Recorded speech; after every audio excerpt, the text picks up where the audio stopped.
Mesdames et messieurs, bonjour à toutes et à tous, bienvenue sur un nouvel épisode. Aujourd'hui, nous allons évoluer dans la deuxième partie de notre message intitulé Détruire la malédiction de la pauvreté. Détruire la malédiction de la pauvreté. Deuxième partie. Et ce sera donc évidemment avec le prophète Lovi Elias. Alors, un rappel rapide. Dans la première partie, on avait vu ce que c'était que la pauvreté et comment il fallait faire face à la question de pauvreté. Alors, on a appris que la pauvreté, en réalité, n'est pas un esprit. Il n'y a rien qui s'appelle l'esprit de la pauvreté. La pauvreté est une malédiction. C'est une malédiction naturelle qui a existé depuis le temps. Et c'est une malédiction qu'il faut briser par des principes. On a également retenu que ce n'est pas par les prières et les jeûnes que vous allez pouvoir vous sortir de la pauvreté. Parce que si tel est le cas, les gens du monde ne s'enrichiraient pas. Pendant que les enfants de Dieu dans l'église sont toujours là à prier jour et nuit, 365 jours, et pourtant rien ne change dans leur vie. On a également retenu au cours de la première partie de notre message que la clé principale, la première clé principale surtout, qui vous aide à en découdre avec la pauvreté, eh bien c'est la sagesse. Parce que quand on a utilisé l'exemple de l'histoire de Joseph, c'était par la sagesse que Joseph a pu sortir, où Joseph a pu prévenir l'Égypte et a pu protéger l'Égypte et toute sa famille à lui de la pauvreté, c'est-à-dire de la famine qui devait s'abattre sur eux. Parce que après que Dieu ait donné la vision au roi, après que Joseph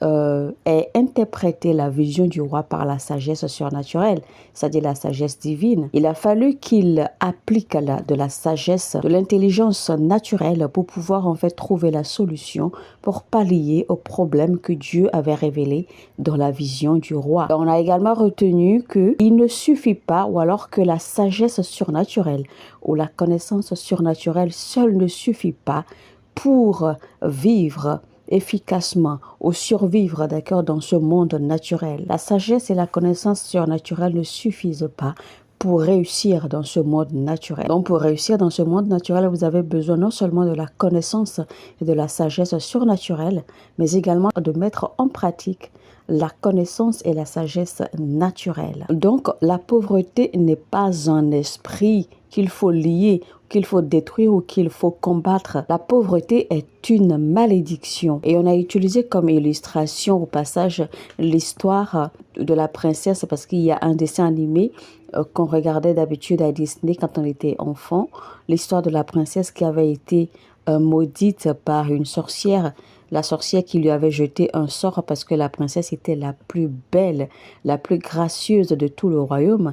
Et la sorcière jalouse lui a jeté un sort et l'a plongé dans un sommeil éternel. Et donc, cette princesse a pu se réveiller. Le sort a été brisé, d'accord, parce qu'un prince charmant est arrivé et a embrassé la princesse, a donné un baiser à la princesse. Donc, le charme du baiser du prince charmant a brisé le sort de la malédiction sur la sorcière. On a retenu donc par là que pour briser la malédiction, il faut quelque chose pour briser la malédiction. Et ce quelque chose, ce n'est pas la prière. Ce n'est pas par les jeûnes et par la prière. Ce n'est pas en combattant, en liant ou en cherchant à détruire un quelque esprit que les gens aiment appeler l'esprit de la pauvreté, que vous allez sortir de la pauvreté.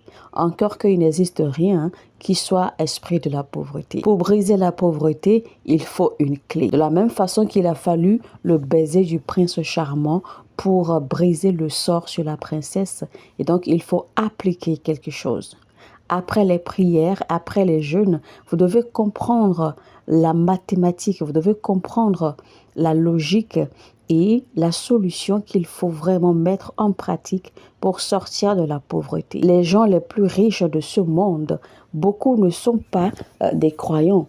Mais qu'est-ce qu'ils appliquent comme principe? Comment se fait-il que les gens du monde ont compris que la pauvreté n'est pas un esprit et ils travaillent pour se mettre en droit chemin afin de réussir, afin de prospérer? Et nous, les enfants de Dieu, nous n'arrivons pas à comprendre, nous n'arrivons pas à voir la pauvreté telle qu'elle est. Bill Gates, par exemple, celui qui est le plus riche du monde aujourd'hui, à un moment donné dans sa vie, il a été pauvre et très très pauvre même. Et Bill Gates, il est un croyant, mais il n'a jamais eu besoin de participer à des veillées de nuit, à des veillées de prière.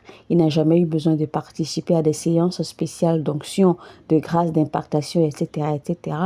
Mais on sait où il est aujourd'hui. Alors, l'on se pose la question, comment est-ce que les gens font pour réussir? Comment est-ce que les gens font pour prospérer de cette façon? Donc, il faut des principes pour briser la malédiction. La malédiction est brisée par des principes. On chasse les démons par la prière. On chasse les démons par la prière. On chasse les forces maléfiques par la prière. Mais on brise la malédiction par des principes. On remarquera également la différence entre libérer la guérison, prier pour la guérison et réprimander une maladie ou réprimander une infirmité. Parce qu'il faut savoir, il y a des gens qui sont malades, pas parce qu'il y a une infirmité, pas parce qu'il y a une maladie dans leur corps, pas parce qu'il y a un corps étranger dans leur système qui les dérange. Il y a des gens qui sont malades, soit à cause de leurs pensées, soit parce que leur alimentation est pauvre. Et quand c'est comme ça, vous ne réprimandez pas une maladie parce qu'il n'existe pas de maladie là. Quand c'est comme ça, vous déclarez la guérison sur la personne. Et ensuite, la personne va chercher alors à balancer, à équilibrer son alimentation. Et tout ira bien. Par contre, quand quelqu'un est malade et qu'il y a une infirmité là-dedans, c'est-à-dire quand il a une infirmité, quand il y a une maladie, d'accord, qui se cache, quand il y a un corps étranger dans le système de la personne, d'accord, et qui cause la maladie de la personne, et bien à ce moment-là, vous réprimandez l'esprit, d'accord, derrière l'infirmité. Et quand vous le faites, l'esprit disparaît. Quand l'esprit disparaît, l'infirmité disparaît. Et quand l'infirmité disparaît, eh bien, la personne récupère sa santé. C'est pour cela que la Bible dit, ils imposeront les mains aux malades et les malades seront guéris. Parce qu'il y a des maladies qui n'ont pas besoin d'imposition de mains. Il y a des maladies, comme je l'ai expliqué tantôt, il y a des maladies qui ont simplement besoin que vous fassiez des déclarations ou que vous réprimandiez l'esprit qui est derrière l'infirmité qui s'en prend à la santé de la personne.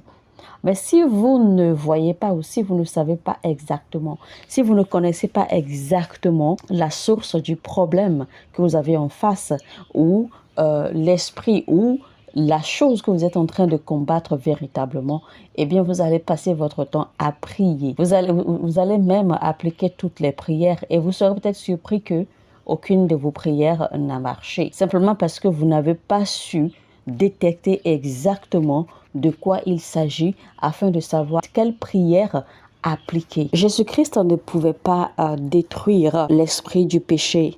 Il ne pouvait pas détruire la malédiction du péché. Il ne pouvait pas réprimander la malédiction du péché. Jésus-Christ n'a pas pu détruire ou briser la malédiction du péché par la prière. Et pourtant, Jésus-Christ pouvait réprimander tout.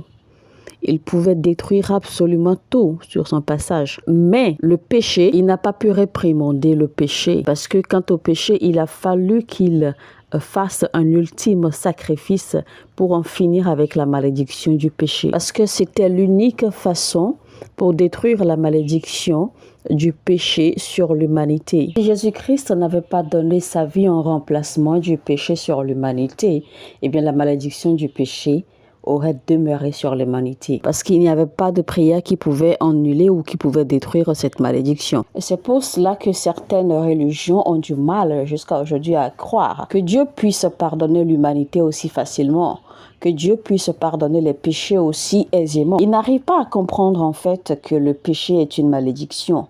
Et c'est pour cela que dans ces religions, les gens continuent toujours à se débattre, les gens continuent toujours à avoir de difficultés avec le péché. Donc Jésus-Christ ne pouvait pas prier et détruire la malédiction du péché sur l'humanité. Il fallait donc qu'il se sacrifie. Il fallait donc qu'il prenne la place du péché sur l'humanité. Parce que en fait, il fallait également que la prophétie soit établie. Il fallait que le plan de Dieu puisse s'accomplir.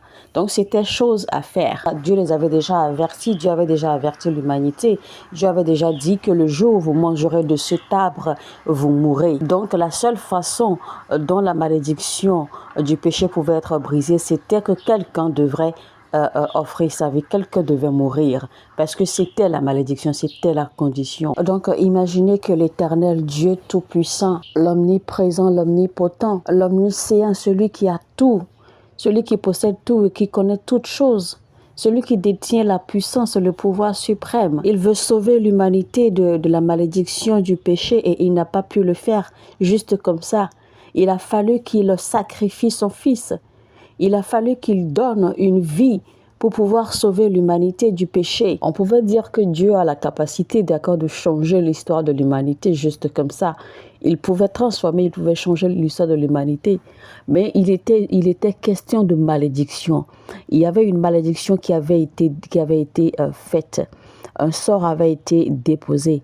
Et cette malédiction, c'était que le jour en fait où on mange de ceci ou cela, c'est que le résultat du péché, que c'était la mort en fait. Ça, c'était la malédiction que Dieu lui-même a déposée sur l'humanité. Le résultat du péché, c'est la mort. Et donc, pour briser cette malédiction, Dieu ne pouvait pas simplement lever la main et changer l'histoire. Il fallait forcément appliquer, d'accord, le principe qui allait, selon la malédiction, donner une vie. Parce qu'il fallait que la mort intervienne, il fallait qu'il y ait un sacrifice de mort pour pouvoir briser cette malédiction. Ce que Dieu lui-même a fait, c'est pour cela qu'il a donné son Fils unique. Et donc, il a fallu que son Fils unique vienne mourir pour pouvoir briser cette malédiction du péché sur l'humanité. Donc, il faut un principe, il faut appliquer un principe, une règle, une loi pour briser les malédictions. Donc, le péché est une malédiction. Le péché n'est même pas un esprit. Parce que même le diable n'est pas au contrôle du péché. La Bible dit que le péché est venu après les lois. Et le diable a profité, d'accord, du péché pour se cacher derrière le péché. C'est-à-dire que le péché est né, d'accord, avec les lois ou après les lois. Et c'est après cela maintenant que le diable intervient, que le diable, d'accord, se cache derrière le péché pour agir. Donc ça veut dire que le diable n'a même pas contrôle du péché parce qu'il n'est pas le géniteur du péché. Il est écrit clairement dans la Bible, voici on a trouvé le péché au milieu de vous. Le péché a été trouvé, a été découvert à l'intérieur de vous. Donc en réalité, on ne sait pas d'où le péché est venu. Comment est-ce que le péché se retrouve dans notre cœur? On ne le sait pas. Ce n'est pas le diable qui est géniteur du péché. Ce n'est pas le diable qui contrôle le péché. Le diable profite du péché pour agir. Rappelez-vous, au commencement, le péché a même été trouvé, d'accord, dans le ciel parce que le diable était tranquille. Donc, le péché a pris le contrôle du diable. Puisque le diable a été manipulé par le péché, c'est alors que le diable s'est révolté contre Dieu.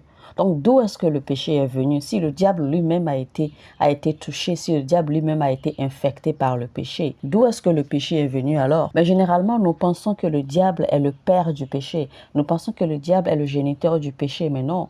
Le diable n'est pas le géniteur du péché. Lui-même, il a été au contrôle. Il a été infecté par le péché. Donc, le péché est venu d'ailleurs. Mais d'où? Personne ne le sait. Vous savez, ce que je suis en train de vous enseigner, ce que je vous enseigne généralement, c'est de la connaissance surnaturelle. C'est de la connaissance qui m'a été passée, d'accord, par Dieu lui-même, par les anges, à travers les anges. Donc, ce n'est pas de la connaissance que j'ai étudiée dans les livres ou dans les ouvrages, ou tout ce que vous voulez, ou de la connaissance qui m'a été transmise par un homme, etc. Non. La connaissance ce que je vous enseigne est divine. Ce que je vous enseigne, c'est de la connaissance surnaturelle. Mais si je n'avais pas la bonne façon, d'accord, de vous transmettre ce qui m'a été enseigné surnaturellement, eh bien ma connaissance ma connaissance surnaturelle n'aurait servi à rien. Parce que ma connaissance, bien qu'elle soit surnaturelle, eh bien, elle n'aurait servi à personne. Mais il a fallu que je travaille pour trouver la bonne façon, d'accord, de vous la transmettre afin que vous puissiez comprendre, afin que tout le monde, en fait, qui m'écoute puisse comprendre le message que je suis en train de passer. Alors, quelqu'un pose la question à savoir si la pauvreté, c'est-à-dire pour bien comprendre le message.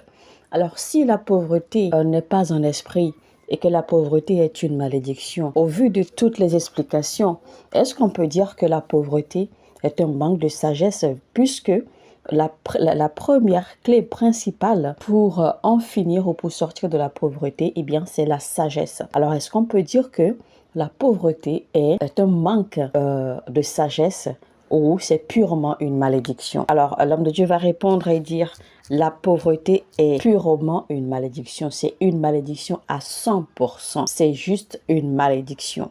Et donc, on va voir un peu là où ça a commencé en fait dans la Bible, là où l'histoire de la pauvreté a commencé, pour nous expliquer un peu, d'accord, pour nous retracer un peu comment c'est une malédiction. Et pour ce faire, alors, on va aller dans Genèse chapitre 2 à partir du verset 9 qui dit ceci: L'Éternel Dieu fit pousser du sol des arbres de toute espèce, agréable à voir et bon à manger, et l'arbre de la vie au milieu du jardin, et l'arbre de la connaissance du bien et du mal. Un fleuve sortait d'Éden pour arroser le jardin, et de là il se divisait en 4 bras. Le nom du premier est Pishon. C'est celui qui entoure tout le pays de Havila, où se trouve l'or. Alors, pourquoi la Bible parle-t-elle ici de l'or? Alors que Adam ne savait même pas où se trouve l'or, il ne savait absolument rien à propos de l'or. Mais le plan de Dieu était ceci. Quand Dieu a instruit Adam, d'accord, de prendre la dominion sur la terre, de se reproduire, de se multiplier, de faire ceci, de croître, de prospérer. Donc, dans tout ceci, Dieu lui a pointé du doigt immédiatement qu'il n'y a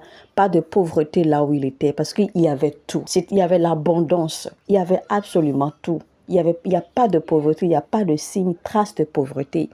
Il y avait l'or, il y avait l'argent, en fait, il y avait les pierres précieuses, il y avait tout ce qu'il faut, il y avait la végétation, il y avait les fruits, tout ce que la nature pouvait produire pour la satisfaction d'un individu. Ça existait et tout existait en abondance. Il y avait de la nourriture en abondance, il y avait tout ce qu'il fallait pour se faire des vêtements, il y avait tout ce qu'il fallait, d'accord, pour se satisfaire tout le long de sa vie. Donc, parlant ou mentionnant toutes ces choses, d'accord, dans les versets, donc Dieu faisait comprendre à Adam qu'il n'avait pas besoin d'être pauvre. Il continue alors en disant, l'or de ce pays est pur. On y trouve aussi le bellium et la pierre d'onyx. Pourquoi la Bible avait-elle besoin, d'accord, de souligner toutes ces richesses, toutes ces pierres précieuses? C'est pour nous indiquer que Adam était entouré de richesses. Il était entouré de prospérité. Il était entouré d'abondance. Donc il y avait l'argent. Il y avait les pierres précieuses, il y avait le matériel, il y avait la nourriture, il y avait absolument tout. Et vous savez qu'en fait, que dans nos pays, dans nos continents, les banques, d'accord, dans nos pays, pour mesurer l'économie d'une nation, en fait, on utilise l'or. Donc, l'économie d'une nation ou la richesse financière d'une nation, en fait, est mesurée en fonction de l'or. Donc, c'est de l'or que les banques utilisent pour mesurer votre richesse. Alors, si vous dites que vous êtes riche financièrement et tout cela, eh bien, c'est à l'or, c'est à la quantité d'or, d'accord, qu'on mesurera votre richesse pour voir combien vous valez. Même si vous êtes riche en dollars ou en CFA ou en euros, tout ce que vous voulez, c'est avec l'or qu'on mesurera votre richesse pour voir combien vous pesez. Donc, c'est pour vous dire que l'or, l'onyx, toutes ces pierres précieuses en fait représentent de l'argent frais qui coule, qui circule. Donc indéfiniment, cela veut dire que Adam était en possession d'argent, il était entouré d'argent, il était entouré de richesses financières et de richesses matérielles. Donc Adam possédait plusieurs sortes de monnaies parce que l'or, l'argent et tout le reste, en fait, ce sont des monnaies. Donc, c'est des monnaies qui coulent. C'est des monnaies qui circulent. On montre là directement qu'il y avait de la monnaie, toutes sortes de monnaies, d'accord, qui coulaient autour de Adam. J'essaie toujours de vous conduire pour vous faire voir la genèse de la pauvreté dans la vie de l'humanité. Donc, le premier verset, le premier chapitre que nous avons lu, eh bien, c'était pour vous montrer combien il y avait de la richesse, il y avait de l'abondance, absolument rien ne manquait. Donc, il n'y avait pas de raison d'être pauvre. Maintenant, voici ce qui est arrivé après. On va lire Genèse chapitre 3, verset 17 qui dit, il dit à l'homme, puisque tu as écouté la voix de ta femme et que tu as mangé de l'arbre au sujet duquel je t'avais donné cet ordre, tu n'en mangeras point, le sol sera maudit à cause de toi. Est-ce que vous voyez un peu? Il faut souligner cela, je reprends. Tu n'en mangeras point, c'est-à-dire que Dieu avait interdit à Adam de toucher à cet arbre particulier.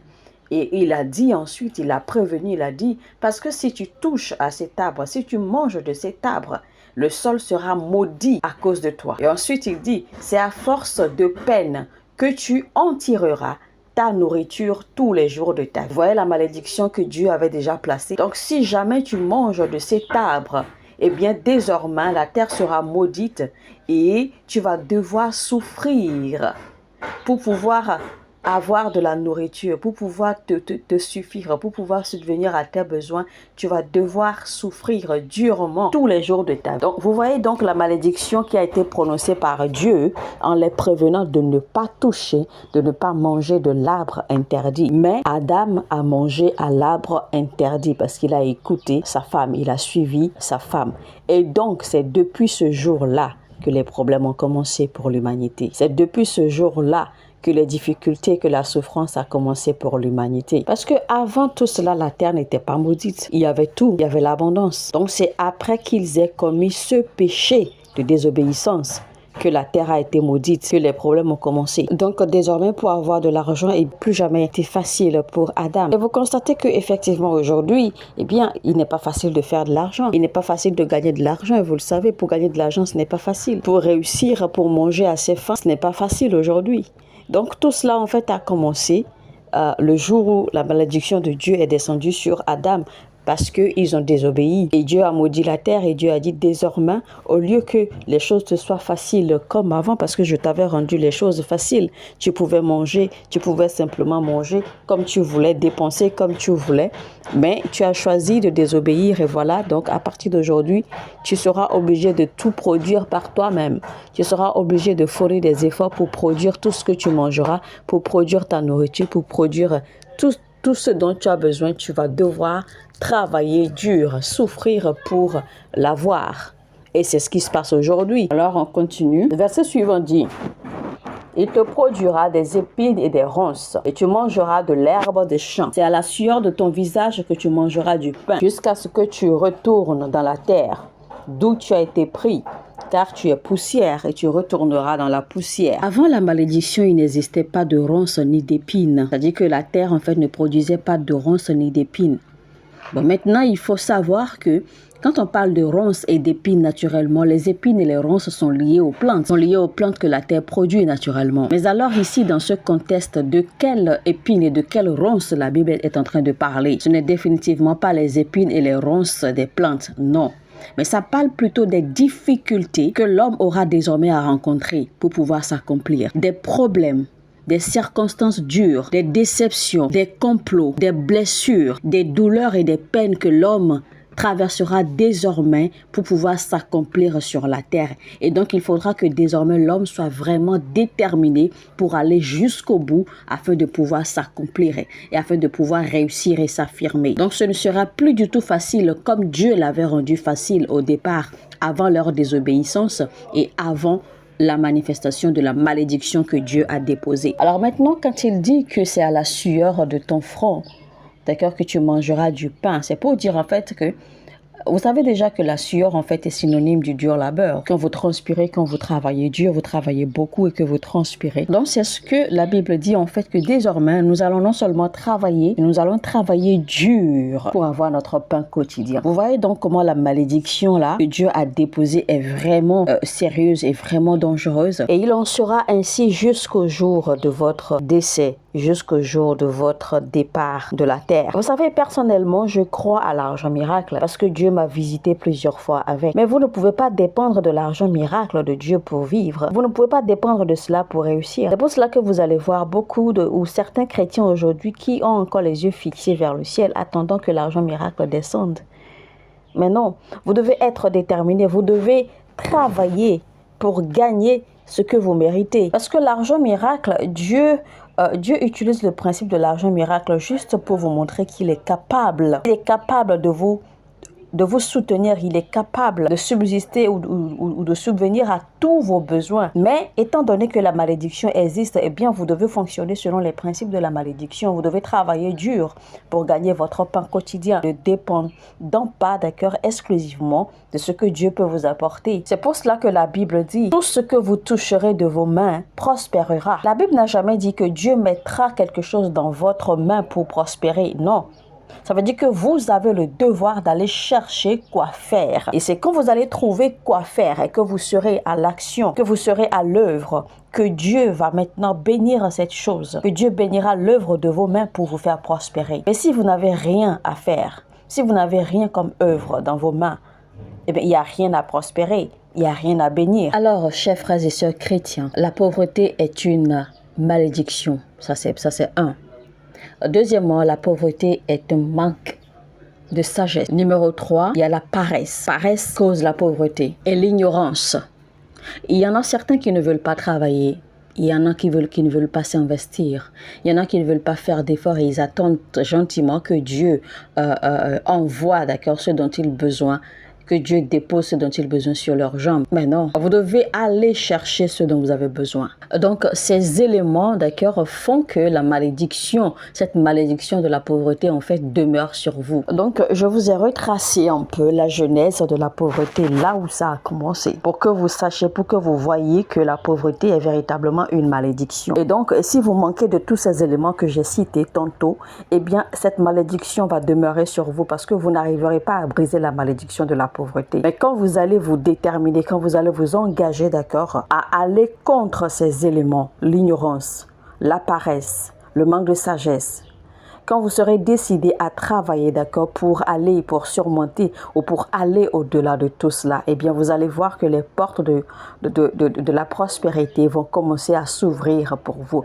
Vous allez voir que le joug de la pauvreté va commencer à se briser. Et vos yeux s'ouvriront, votre cœur s'ouvrira, votre esprit s'ouvrira. Parce que rappelez-vous, il existe bien des gens qui travaillent dur, des gens qui fournissent des efforts, des gens qui font tout ce qu'il faut pour réussir et pourtant, ils demeurent pauvres. Donc, qu'en sera-t-il alors de vous qui ne voulez rien faire, de vous qui ne voulez rien tenter? Alors maintenant, je vais vous donner un peu, d'accord, l'image, je vais vous décrire un peu l'image de quelqu'un qui est hors de la pauvreté. Vous pouvez travailler dur, vous pouvez avoir vos affaires, vos business, des entrées financières qui vous permettent de survivre, d'accord, tous les jours, qui vous permettent de subvenir à vos besoins quotidiens. Donc, vous pouvez payer votre maison, payer vos études, payer ceci, prendre soin de vos enfants, gérer votre famille et tout cela, faire tout ce que vous voulez. C'est-à-dire que ce que vous possédez, en fait, vous suffit, d'accord, pour vivre normalement. Mais tant que ce que vous possédez ne vous suffit pas pour, en fait, déborder et bénir les autres à l'extérieur et que vous en ayez encore en réserve, vous êtes toujours dans la pauvreté. Je reprends ce que je dis. Si vous n'en avez pas suffisamment pour bénir d'autres à l'extérieur, si ce que vous possédez ne vous suffit pas pour atteindre les autres, pour changer d'autres personnes, pour toucher d'autres personnes, et que vous en aviez encore en abondance, que vous en aviez encore de conserver, eh bien, vous êtes toujours pauvre. Vous n'êtes pas encore sorti de la pauvreté. Ça veut dire que votre richesse ou votre prospérité doit non seulement vous suffire, mais doit également toucher les autres en dehors de votre famille, en dehors même de votre communauté, s'il le faut. En termes clairs, votre richesse doit profiter aux autres également. Et c'est là qu'on saura que vous êtes riche. Maintenant, je vais vous montrer un peu comment le diable profite, comment le diable utilise la malédiction contre vous. Il faut premièrement noter ou souligner que toute personne ou tout peuple ou toute communauté, d'accord, qui est frappée de la malédiction, de la pauvreté, leur façon de penser change. Parce que quand la malédiction de la pauvreté repose sur quelqu'un, la malédiction change les perceptions de ce dernier. La malédiction change la façon dont la personne voit les choses, la façon dont la personne réfléchit, la façon dont la personne pense, la façon dont la personne opère. La malédiction change tout. La malédiction corrompt ou souille, d'accord, leurs pensées. Et ces gens, en fait, auront du mal à sortir de la pauvreté parce qu'ils ne verront pas les issues, d'accord, pour sortir de la pauvreté. Maintenant, quand l'Esprit de Dieu vient reposer sur eux, la première chose que l'Esprit de Dieu fait, c'est d'enlever les écailles de leurs yeux, c'est de faire tomber les écailles de leurs yeux. C'est de leur ouvrir les yeux. Dieu vous ouvrira les yeux pour voir les réalités autour de vous. Dieu vous ouvrira les yeux pour que vous preniez conscience. C'est après cela que vous saurez mieux comment réfléchir. Vous saurez mieux comment orienter vos réflexions, comment orienter vos pas, d'accord, pour commencer alors à exploiter du potentiel à l'intérieur de vous, pour commencer à mieux voir les opportunités et à les exploiter à bon escient afin de remettre les choses en ordre comme il le faut. Vous savez, quand quelqu'un qui pratique la sorcellerie ou quelqu'un qui pratique la magie, quand vous êtes envoûté par ce dernier, l'envoûtement ou le sort qui est jeté, d'accord, la première chose que le sort ou l'envoûtement fait, c'est de toucher votre esprit.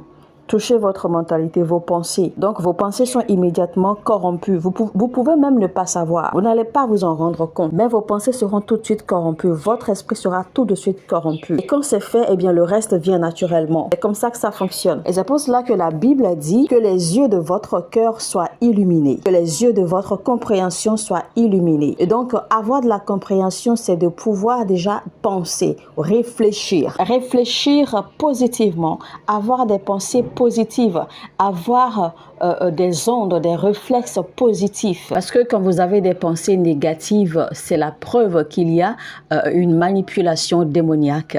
Et ça, c'est la présence d'une malédiction qui est en train de marcher sur vous, ou une malédiction qui repose sur vous. Donc, ce n'est pas un esprit, mais c'est une manipulation démoniaque. Et donc, quand le diable constate cette malédiction, d'accord, dans votre vie, eh bien, le diable en profite. Le diable l'utilise contre vous pour vous manipuler vos pensées, votre façon de faire, votre façon de vivre, pour manipuler entièrement, d'accord, votre esprit. Le désir d'être normal en tant qu'enfant de Dieu, le désir d'avoir le strict minimum est diabolique. C'est une pensée diabolique. C'est une pensée négative. Comment est-ce que vous pouvez être fait à l'image et à la ressemblance de Dieu? Et vous, tout ce que vous voulez sur la terre, c'est seulement d'avoir le strict minimum. Alors que Dieu vous a donné tout. Dieu vous a donné toute la majorité. Dieu vous a donné l'abondance de tout et de tout et de tout.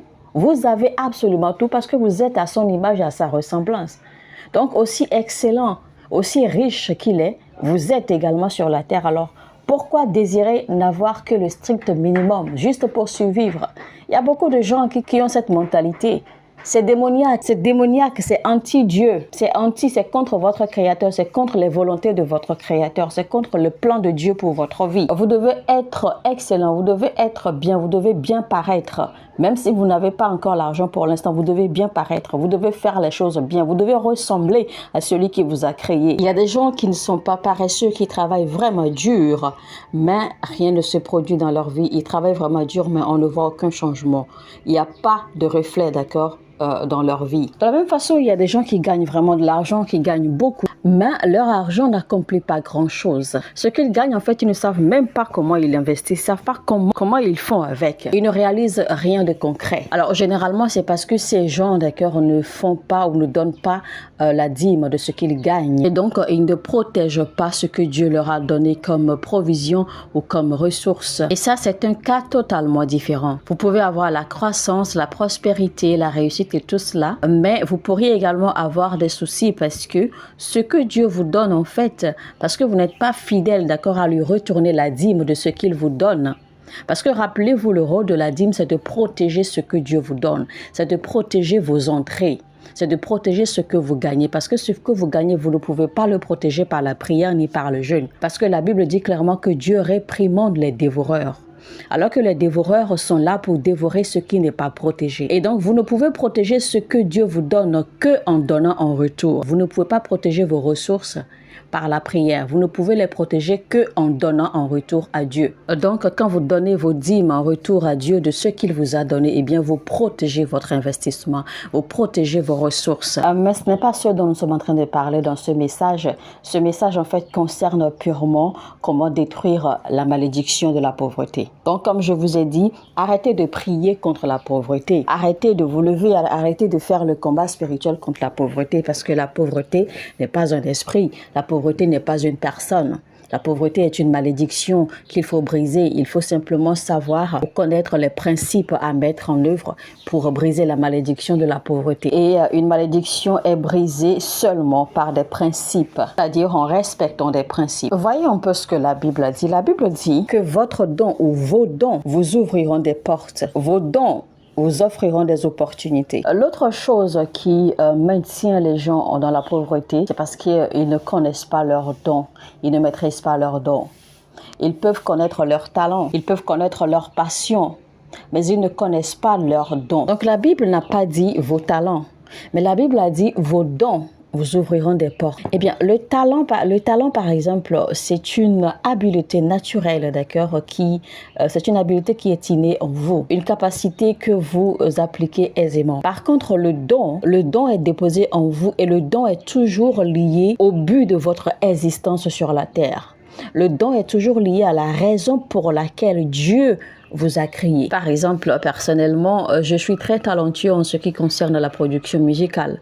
Je suis très talentueux dans tout ce qui est musique, l'arrangement et tout. Je suis très talentueux et reconnu dans cela. Mais ça, c'est pas mon don. Mon don, c'est plutôt le prophétique parce que c'est ce que Dieu a déposé en moi, lié à la mission que j'ai à accomplir sur la terre et pour le royaume. Donc, mon don, c'est le prophétique. Et ma passion, ça a toujours été la musique, au point où j'avais même peur, d'accord, de ne pas survivre sans la musique. Mais quand je suis arrivée à découvrir et à comprendre mon don, eh bien, avec le temps, mon don a pris le dessus sur mes talents et mes passions parce que c'est le don qui me donne la satisfaction et qui me donne l'accomplissement, d'accord, que j'ai aujourd'hui parce que c'est lié à ma mission, au but pour laquelle Dieu m'a créé. Donc, votre don, c'est ce que Dieu a déposé en vous pour venir en aide à des vies, à des nations, à des peuples. Il faut remarquer que Joseph était un dirigeant très efficace. Il était très talentueux dans la gestion des choses. Mais ce n'était pas ce talent, d'accord, qui lui a conféré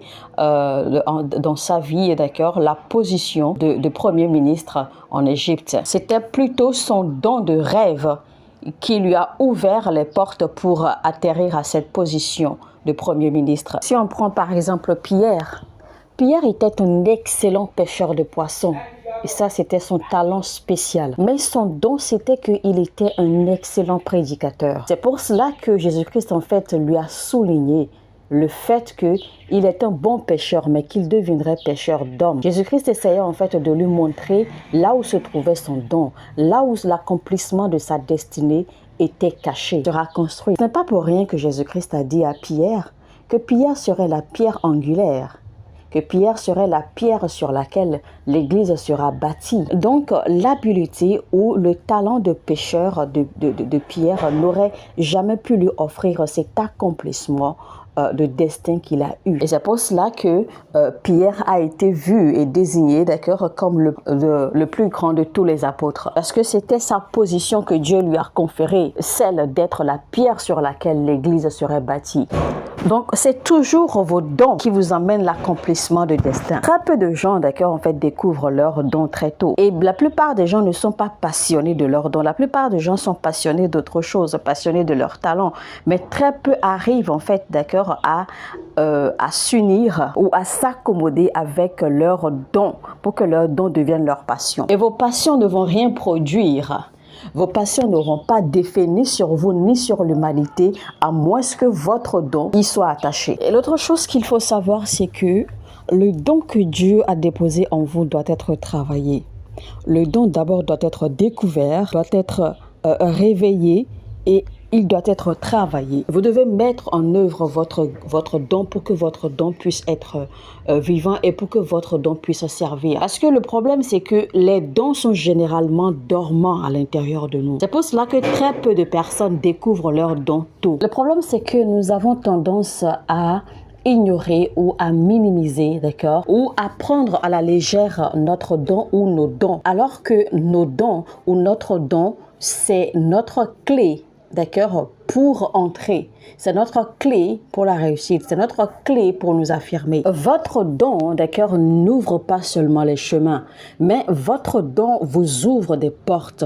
Votre don vous ouvre, vous déroule un tapis. D'accord, votre don, en fait, vous donne une place, un nom dans la société. Vous avez donc besoin, d'accord, de prier et demander à ce que Dieu vous révèle vos dons. Maintenant, il faut également souligner que vos talents, d'accord, vos habiletés, vos savoir-faire, en fait, existent pour soutenir votre don. Donc, votre don, en fait, ne fonctionne pas aussi seul. Votre don ne fonctionne pas, votre don n'opère pas de façon singulière. Votre don opère en accord avec vos talents. Donc, vous pouvez avoir multiples talents, mais vous n'avez qu'un seul don. Vous ne pouvez pas avoir plusieurs dons. Vous pouvez avoir plusieurs talents, mais votre don reste unique. Alors, pour découvrir son don, premièrement, il faut prier. Demander à Dieu de vous révéler vos dons et ensuite il faut prêter attention à votre personnalité. C'est très important de prêter attention à votre personnalité. Si vous êtes capable de détecter, de reconnaître vos talents et vos passions, vous devez également être en mesure de pouvoir discerner votre don parce que votre don sera toujours singulier, il sera toujours différent de vos talents et il faut faire attention parce que votre don sera toujours caché. D'accord, au milieu de vos talents. C'est pour cela qu'il faut être très perceptif. D'accord, avoir le sens de l'intuition assez développé et être véritablement connecté, d'accord, à l'esprit de Dieu et faire attention à votre personnalité, comme j'ai dit, à votre façon de voir, à ce qui vous touche, à ce qui vient à vous, à comment les choses vont autour de vous et tout cela, comment vous réagissez. Il est très important de faire, de porter un regard très critique sur ces choses vous concernant. Et il faut également souligner que vous voyez la vie à travers votre don. C'est-à-dire que votre perception de la vie et des choses, c'est à travers votre don. Alors la Bible dit que Dieu nous donne le pouvoir de créer de la richesse de la fortune. Alors maintenant, quand on parle de fortune, en fait, ça parle d'accord de richesse générationnelle. Mais quand cela se limite seulement à la richesse, eh bien, c'est temporaire. Mais quand on entre dans la dimension de fortune, eh bien là, on parle de générationnel. Donc la Bible dit que c'est Dieu qui nous donne le pouvoir de créer la fortune. Donc quand vous découvrez votre don, eh bien là, vous recevez alors l'onction sur votre don pour commencer à créer de la richesse et de la fortune. Il est vrai que dans le niveau ou dans les classes de richesse, eh bien, il y a le niveau où vous avez seulement l'argent pour vivre au jour le jour, d'accord? Il y a le niveau où vous êtes riche, d'accord? Et il y a le niveau où vous êtes fortuné. Alors, ne désirez pas seulement rester au niveau de la richesse, désirez aller au-delà, désirez atteindre, d'accord, le niveau de la fortune, parce que la fortune est générationnelle. Et quand vous atteignez ce niveau-là, vous avez brisé la malédiction, parce que votre fortune va demeurer pour les générations à venir après vous. Alléluia. Maintenant, je vais prier pour vous, chers amis. Je crois sincèrement que ce message vous a édifié. J'espère que ce message vous a béni. Maintenant, l'homme de Dieu prie pour nous. Alors la prière est celle-ci. Je prie que Dieu vous aide, que l'Esprit de Dieu vous aide à faire un retour sur vous-même, à vous observer, à observer votre personnalité, à pouvoir détecter votre don, de sorte à ce que vous soyez amené, d'accord, à être équipé pour travailler votre don afin de devenir une bénédiction pour les nations, afin que vous deveniez une bénédiction pour l'humanité. Je prie pour vous dans le nom puissant de Jésus-Christ. Seigneur, je te remercie pour tous ceux qui sont en train de suivre ce message. Comme il est dit dans ta parole, Seigneur, les voies, les chemins du ciel sont pavés d'or. Père, tu n'as jamais désiré la pauvreté pour personne. Nous savons maintenant que la pauvreté est une malédiction à travers cette parole que tu nous as donnée. Alors je prie, Père, que ce message que ton peuple a reçu, que ce message pénètre leur cœur, que ce message leur ouvre les yeux, afin de voir que tu as préparé un endroit meilleur rempli de miel et de lait pour eux. Père, je prie que tu leur donnes des rêves, que tu leur donnes des visions, que tu leur donnes de la compréhension, que tu leur envoies des gens qui pourront les aider à découvrir leurs dons. Seigneur Jésus, je prie, positionne tes enfants afin qu'ils puissent devenir utiles pour le royaume et pour l'humanité, et qu'ils deviennent une bénédiction pour l'humanité. Je te remercie, Père, car je sais que tu m'as entendu, car tu m'écoutes toujours. Je te remercie, Père, car ces déclarations sont faites, sortent de ma bouche à travers ton esprit. Et je prie, Seigneur, que ton peuple prospère, parce que telle est ta volonté. Dans le nom puissant de Jésus-Christ, j'ai prié. Amen. Alléluia. Alors, chers amis, chers téléspectateurs, eh bien, nous sommes à la fin de notre message, la deuxième partie de notre message intitulé « Détruire la malédiction de la pauvreté ». C'était donc avec le prophète Lovy Elias. Et comme je l'ai dit, ce message vous a béni, vous avez été édifié. Ne le gardez pas pour vous tout seul. Partagez-le au maximum. Faites recours également à la première partie de ce message afin de suivre la logique et de pouvoir recevoir toute la grâce et la bénédiction, d'accord, qui est implantée dans ce message. La première partie et la deuxième partie. Partagez ce message autant que vous pouvez. partagez, permettez que d'autres personnes reçoivent la lumière et la révélation, d'accord, de ce message afin que leur vie puisse s'améliorer. Likez, cliquez sur le bouton j'aime pour nous montrer que vous aimez et que vous appréciez ce que nous faisons. Et cela permettra également à YouTube de recommander ce message à d'autres personnes dans le corps du Christ. Sur ce, je vous dis que Dieu vous bénisse. Shalom, shalom chez vous. Mon heure a sonné et votre heure a sonné.